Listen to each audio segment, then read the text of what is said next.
గత కొన్ని సంవత్సరాల కానుంచి రంగస్థలం త్రిబుల్ ఆర్ సినిమా కానుంచి రామ్ చరణ్కి పెద్ద హిట్ అంటూ లేదు.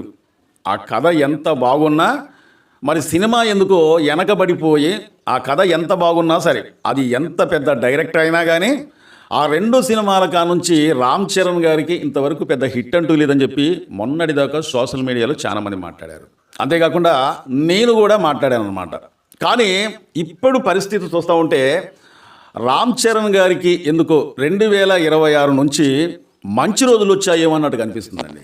ఎందుకంటే ఈ మధ్యకాలంలో రామ్ చరణ్ గారు నటిస్తున్న పెద్ది మూవీ మనం ఒకసారి ఆ సినిమా గురించి మాట్లాడుకునేటట్లయితే ఆ సినిమా ఎప్పుడైతే ఆ సినిమాకు సంబంధించి సాంగ్స్ చికిరి చికిరి సాంగ్ కావచ్చు, రైరైరారా సాంగ్ కావచ్చు, గ్లేమ్స్ కావచ్చు, ఇలాగా ఆ సినిమాకు సంబంధించి ఏది రిలీజ్ చేసినా కానీ సోషల్ మీడియాలో హోరెత్తిపోతుందని చెప్పుకోవచ్చు అండి. ఎందుకంటే మరి ఈ సినిమా పైన ఇంత క్రేజ్ అనేది ఎలాగొచ్చిందో మనం ఒకసారి మాట్లాడుకునేటట్లయితే సుకుమార్ గారి శిష్యుడు బుచ్చిబాబు ఇంతకు ముందు వచ్చిన ఉప్పెన సినిమా మనం ఒకసారి చూసినట్లయితే కొత్త హీరో, కొత్త హీరోయిన్, అలాగే కొత్త దర్శకుడు, ఇలా ముగ్గురి కలయికలో వచ్చిన సినిమా ఉప్పెన.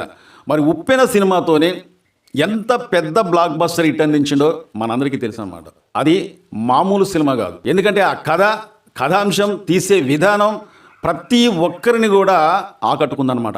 అంతేకాకుండా ఆ సినిమాలో కొత్త కొత్త పాయింట్లు తీసుకొచ్చి ప్రజెంటేషన్ చేసిన చూసారా. ఆ సినిమా మనం చూసిన తర్వాత ప్రతి ఒక్కరు కూడా ఆ కథకి, ఆ సినిమాకి టచ్ అయిపోయారనే చెప్పుకోవచ్చు అనమాట. అంత బాగా తీసి ఇంచుమించు నాకు తెలిసినంత వరకు 100 కోట్ల మార్కుని దాటిందంటే ఆ సినిమా ఇక్కడ దర్శకుని మనం మెచ్చుకోవాలన్నమాట. అందుకనే అతనిలో ఏదో ఒక క్వాలిటీ, అంటే ఒక పవర్ ఉంది, సినిమాలు ప్రజెంటేషన్ చేసే విధానం అనేది చాలా బాగా చూపిస్తారన్న ఉద్దేశంతోనే అతనికి రెండో సినిమాతోనే రామ్ చరణ్ గారు అవకాశం ఇచ్చారనమాట. అంతేకాకుండా ఇక్కడ మనం చెప్పుకోవాల్సింది ఏంటంటే బుచ్చిబాబు గారి అదృష్టమో లేకపోతే రామ్ చరణ్ గారి అదృష్టమో నాకు అర్థం కావట్లేదు. కానీ బుచ్చిబాబు గారికి ఒక పాన్ ఇండియా స్థాయిలో cinema, pan India hero, global star అంటేనే ప్రపంచవ్యాప్తంగా కలెక్షన్లు చేస్తేనే గ్లోబల్ స్టార్ అనే పేరు వస్తుంది. మరి రామ్ చరణ్ గారితోని రెండో సినిమాతోనే ఇంత పెద్ద అవకాశం వచ్చిందంటే ఈ అవకాశాన్ని సద్వినియోగం చేసుకోడా అనేది ఇక్కడ పాయింట్. కాబట్టి నాకు తెలిసినంతవరకు అయితే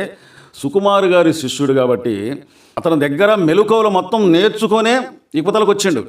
సుకుమార్ గారు రైటింగ్తోనే, సుకుమార్ గారి పర్యవేక్షణలలో ఈ సినిమా అమాంతం కూడా బ్లాక్ బస్టర్ హిట్ కాదండి. ప్రతి ఒక్కరిని కూడా మనసుకు హత్తుకుపోయే విధంగా ఈ కథలో సన్నివేశాలు అలాగ ఉంటాయటండి. ఎందుకంటున్నానంటే ఇంతకుముందు ఎంతోమంది చెప్పారు, ఒక్క 20-30 నిమిషాలు అంటే క్లైమాక్స్లో ఒక 20-30 నిమిషాల్లో వచ్చే రామ్ చరణ్ గారి నట విశ్వరూపానికి ప్రతి ఒక్క ప్రేక్షకుడు కూడా కళ్ళల్లో నీళ్ళనేది అట్లా కానొస్తూ ఉండేట. అంత బాగా రామ్ చరణ్ గారిని ఈ సినిమాలో చూపించిందట దర్శకుడు బుచ్చిబాబు.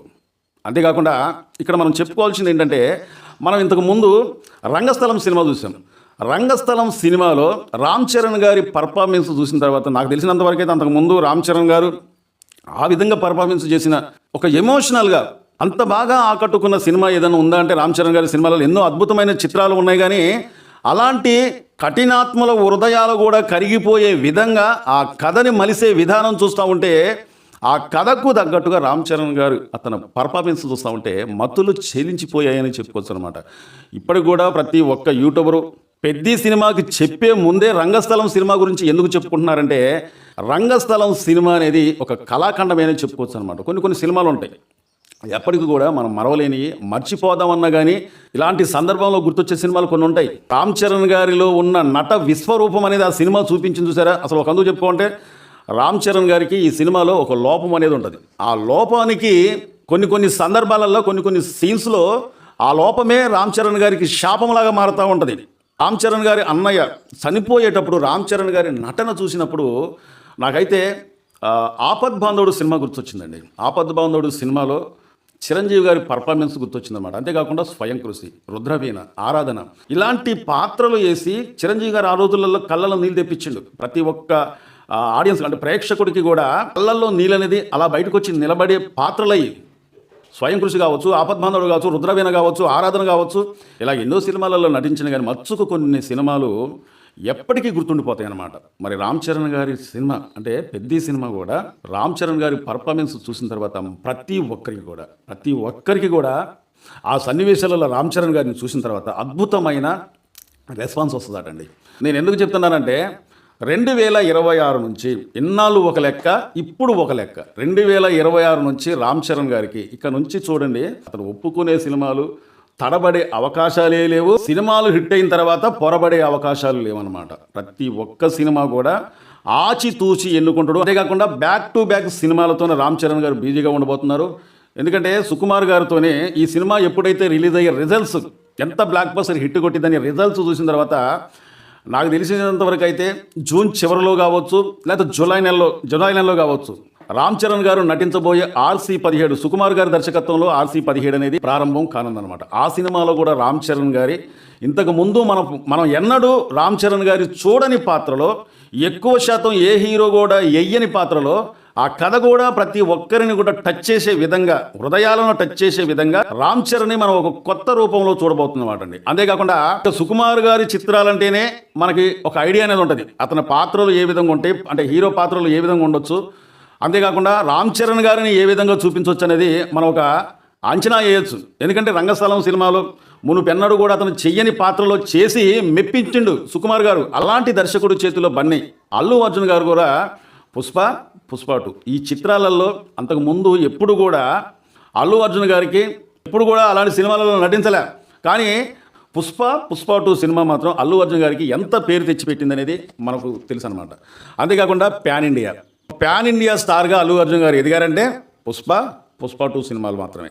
ఇప్పుడు అతను రాకా సినిమాతోని ఎంత బీజీగా ఉండో అనేది మనకు తెలుసు అనమాట. అంతేకాకుండా రామ్ చరణ్ గారితో నెక్స్ట్ షూటింగ్ జరగబోతున్న సుకుమార్ దర్శకత్వంలో వచ్చే సినిమా పైన కూడా చాలా అంచనాలు అనేది ఏర్పడుతున్నాయి అనమాట. ఎందుకంటే సుకుమార్ గారు కథ, అతని రైటింగ్, హీరోని చూపించే విధానం అనేది చాలా చాలా బాగుంటుందండి.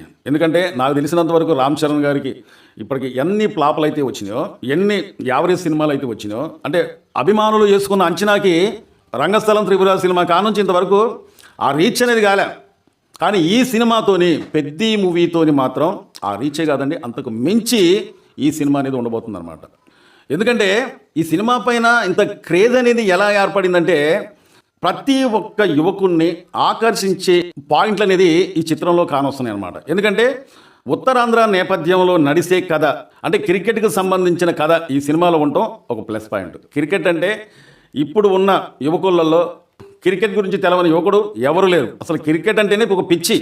మరి అలాంటి కథని ఈ సినిమాలో ఎక్కువ హైలైట్ చూపించడం అనేది ఈ సినిమాకే ఒక హైలైట్ అన్న. అంతేకాకుండా రై రై రారా అనే సాంగ్, ఆ సాంగ్ ఎప్పుడైతే రిలీజ్ అయ్యిందో ఇక అంచనాలు అనేది ఎవరు అందుకున్నా కానీ ఆ అంచనాలకు ఎవరు కూడా అంత దగ్గరికి వెళ్ళలేరు.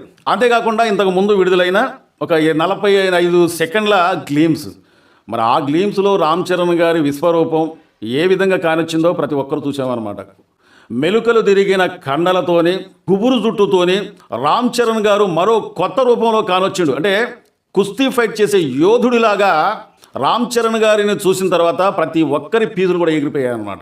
అంతేకాకుండా రామ్ చరణ్ ఆంజనేయ స్వామి రూపంలో, అంటే ఆంజనేయ స్వామి ఎంత బలవంతుడో మనందరికీ తెలుసు అనమాట. అలాంటి గద పట్టుకొని రామ్ చరణ్ గారు ఆ భుజం పైన పెట్టుకొని కాలు మీద ఇలా ఉన్న తర్వాత ఒకవైపు కుస్తీ పహిల్మాన్ లాగా కానొచ్చిండు, మరోవైపు ఆంజనేయ స్వామి రూపంలో, అంటే గద పట్టుకొని ఉండటం వల్ల అలాగ అనిపించింది అనమాట. మరి ఇది ఆ కథలో, ఆ సినిమాలో ఏ సమయంలో వస్తుందో ఏమో నాకైతే తెలియదు. కానీ చాలా అద్భుతంగా ప్రతి ఒక్కటి ఈ సినిమాకు సంబంధించిన గ్లీమ్స్, సాంగ్స్, ఆ బ్యాట్ పట్టుకొని కింద ఇలా కొట్టి క్రికెట్ బాల్ అలా కొడితే అలా గాల్లో లేసిపోతా ఉంటాయి. ఈ సీన్స్ మొత్తం కూడా ప్రతి ఒక్కరిని ఆకర్షించాయి. అలాగే ప్రతి ఒక్కరు కూడా బ్లాక్ బస్టర్ హిట్టే. చాలా మంది మా వీడియో చూస్తున్నారు కానీ సబ్స్క్రైబ్ చేసుకోకుండా చూస్తున్నారంటే దయచేసి మీరు మమ్మల్ని సబ్స్క్రైబ్ చేసుకుంటే మమ్మల్ని ఎంకరేజ్ చేసేందుకు ఈ వీడియోపై ఒక లైక్ చేయండి. మీ అమూల్యమైన కామెంట్ తెలుపుతారని చెప్పి కోరుకుంటూ, మా వీడియో నచ్చితే సబ్స్క్రైబ్ చేసుకోండి. మరో మంచి వీడియోతో మళ్ళీ మేము ముందుకు వస్తా. Thank you.